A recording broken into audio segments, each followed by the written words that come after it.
Ольга Владимировна, добрый день. Какова эпидситуация в республике на сегодняшний день? Добрый день, уважаемые жители Республики Саха-Якутия. Текущая санитарно-эпидемиологическая ситуация в республике остается напряженной, отмечается некое некоторое снижение выявленных новых случаев новой коронавирусной инфекции. Сегодня зафиксировано 263 новых случая. 116 случаев сохраняется в столице нашей республики, а продолжается сохранение большого количества случаев в Мирнинском, Нерингринском, Алданском и Хангаласском улусе, в Ленском и Мегино-Кангаласском. Необходимо обратить внимание, что в основном в улусах на сегодня фиксируется от 1 до 5 случаев групповых заболеваний на территории республики. За этот период у нас новой коронавирусной инфекции не зарегистрировано.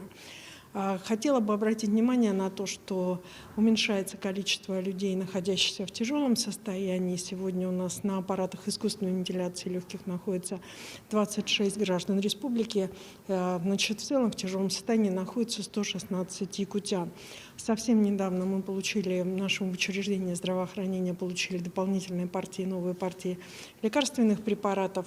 Они распределены не только в городе Якутске, но и во всех районах республики, в связи с чем и дальше продолжаем оказывать медицинскую помощь в полном объеме в соответствии со стандартом. На территории республики продолжается достаточно активно на настоящий момент процедура вакцинации населения.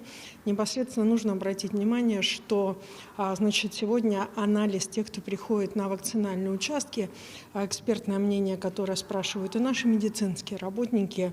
Хотелось бы поблагодарить граждан за то, что они уже начинают приходить на вакцинальные участки, исходя из собственного убеждения необходимости защиты от новой коронавирусной инфекции. Ну и, конечно, для многих стимулом является и наличие ограничений в виде QR-кодов, которые стимулируют приход на непосредственно вакцинальные участки. Сегодня 465 006 граждан, что составляет 64,8% от взрослого населения республики, прошли первую вакцинацию. А в целом необходимо обратить внимание, по Российской Федерации мы находимся в 15 первых субъектах Российской Федерации по первой вакцине и по второй вакцине, примерно в этой же категории граждан по Дальнему Востоку. Выглядим также не самыми худшими, вторыми по количеству и по процентовке от получивших вакцину. Но мы понимаем, что очень важно, чтобы сегодня в каждом населенном пункте как можно больше было провакцинировано людей. Необходимо обратить внимание и поблагодарить ряд глав муниципальных образований. Особенно я бы сегодня хотела выделить главу Хангаласского улуса Олега Валерьевича Еринеева, у которого уже в 8 муниципальных образованиях практически провакцинировано все взрослое население. И, соответственно, это дает и результат ему в целом для такой уверенности, такой безопасности, есть, в том числе и населенные пункты в Хангаласском улусе, в котором небольшое количество.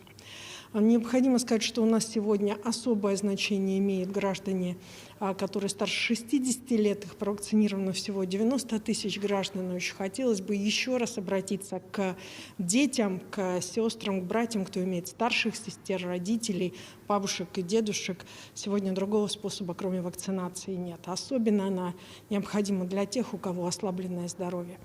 А особенно необходимо, кроме того, хочу обратить внимание, что сегодня повышены темпы вакцинации в Алданском, Ленском, Намском, Нерингринском районах и городе Якутске. И, соответственно, это сказывается сразу и на ситуацию в наших и больницах, и на состояние граждан. Отстающим является Чурапчинский улус. Очень не хотелось бы, чтобы близкие соседи для нас, для всех, находится он далеко не на севере, находится он в центре Якутии. Хотелось бы, чтобы и там люди тоже пришли на вакцинацию, потому что только так сегодня можно противостоять инфекции. Ольга Владимировна, спасибо.